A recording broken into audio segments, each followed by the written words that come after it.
जी अस्सलाम वालेकुम क्लास। आज हम डिस्कस करेंगे एग्जाम्पल 2.3। अगर हम लुक एट द बुक, अगर हम इसकी स्टेटमेंट देखें तो स्टेटमेंट में लिखा गया है an eagle dives to the ground along a 300 metre path with an average speed of 60 metre per second. अच्छा जी, कह रहा है कि आपके पास एक ईगल है जिसने ग्राउंड की तरफ डाइव किया है और उसने जो डिस्टेंस कवर किया total that is equal to S and S is equal to 300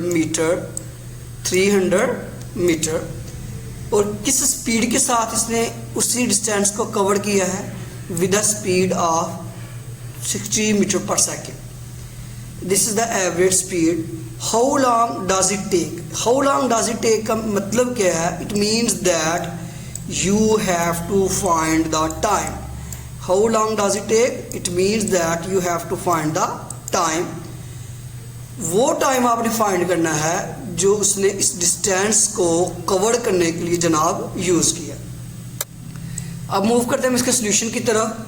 तो सोल्यूशन में जैसे आपको बताया गया है कि गिवन डाटा सबसे पहले हम राइट करते हैं। गिवन डाटा में जो आपके पास टोटल डिस्टेंस कवर्ड जिसको हम रिप्रेजेंट करेंगे स्मॉल डी के साथ, और अगर हम इसको रिप्रेजेंट करना चाह रहे हैं एस के साथ तो you have to represent it with capital S. तो जैसा कि मैंने आपको ऊपर स्टेटमेंट बता चुका हूँ कि उस ईगल ने जो डिस्टेंस टोटल कवर किया है that is equal to 300 metre. Definitely जो उसने जब डिस्टेंस कवर किया 300 मीटर उसकी कोई ना कोई एवरेज स्पीड होगी, तो वो आपके पास V average that is equal to 60 metre per second. अब बेटा यूनिट्स का आपने ख्याल रखना। गिवन डाटा में भी डिस्टेंस को मेजर करते हैं हम मीटर्स में और जनाब हम एवरेज स्पीड को मेजर करते हैं मीटर पर सेकेंड में। अब नेक्स्ट हम राइट करेंगे गिवन डाटा के बाद टू फाइंड। तो here we have to find the time कि उस ऑब्जेक्ट ने टाइम कितना लिया है। ठीक हो गया। अब बेटा यूजिंग द इक्वेशन, जैसा कि लास्ट में आप लोग को एवरेज स्पीड का टॉपिक पढ़ाया गया तो देन हमने पढ़ा था कि जो एवरेज स्पीड होती है किसी भी बॉडी की basically total distance covered divided by per unit time होती है। Per unit time total distance covered per unit time that is equal to the average speed of the body.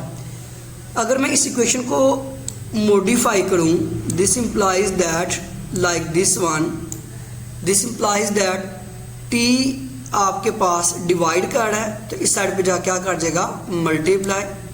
S is equal to that is equal to V multiply by T. V is the average speed and T is the time. अब इसी equation को मैंने rearrange किया है तो जनाब मेरे पास equation बनी है S is equal to V multiply by T. It means that we have to find the time. So for that purpose what we have to do? It means that कि हम again इस equation को क्या करेंगे जनाब rearrange करेंगे। rearrange करने के बाद हम time का फॉर्मूला निकालेंगे। अब हमने find करना है time को, that is unknown जी। अब आपके पास S भी है और V भी है। अगर आपको ये चीज़ याद हो, जब दो क्वांटिटीज़ गिवन हो और एक अननोन हो तो जो क्वांटिटी आप पास अननोन होती है उसको उसी साइड पे रहने देते हैं, तो जो आप पास अननोन होती है उसी साइड पे रहने देते हैं, जबकि इसके साथ जो भी चीज़ मल्टीप्लाई कर रही हो वो क्या कर जाएगी साइड पे आके डिवाइड। तो क्या हो जाएगा ये S over V is equal to T. तो ये आप पास फॉर्मूला बन जाता है टाइम का। S is equal to T is equal to S over V। आपकी बुक पे using the equation V average is equal to S over T and T is equal to S over V average direct write किया गया। अब ये formula आपके पास आया कैसे है वो आपके पास ये सोल्यूशन बता रहा है S is equal to V T and T is equal to S over V। ठीक हो गया।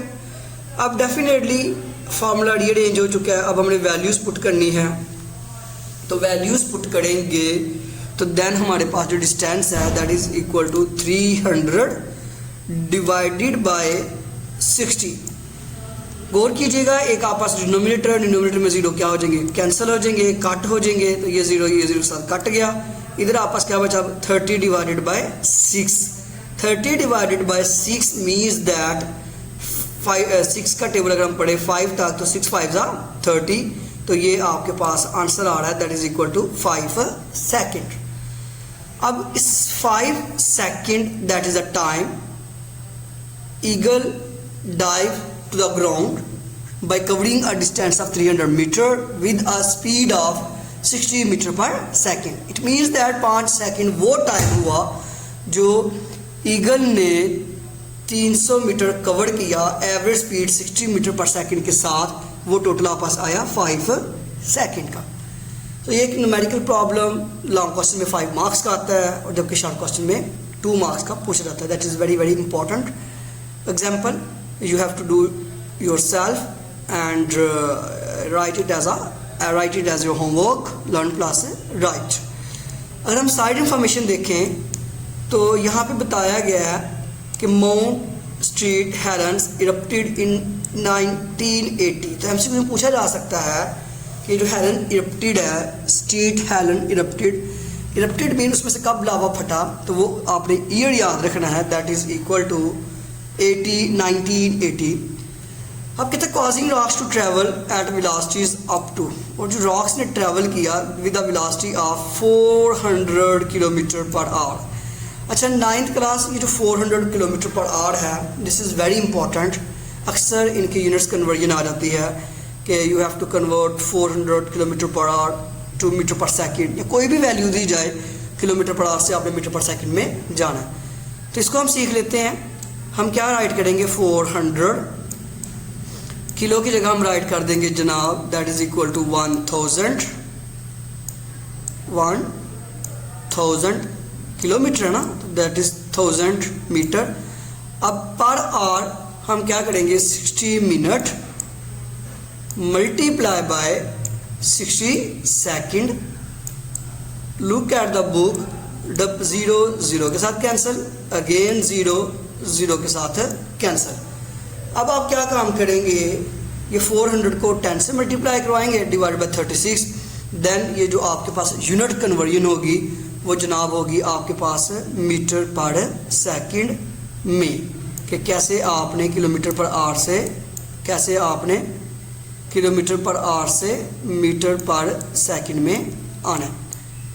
आई होप सो आप प्रीवियस लेसन्स भी तैयार कर रहे होंगे, इंशाल्लाह आपने इसको भी अच्छे तरीके से तैयार करना है। And inshallah we will welcome you in the class. Okay, Allah Hafiz, take care.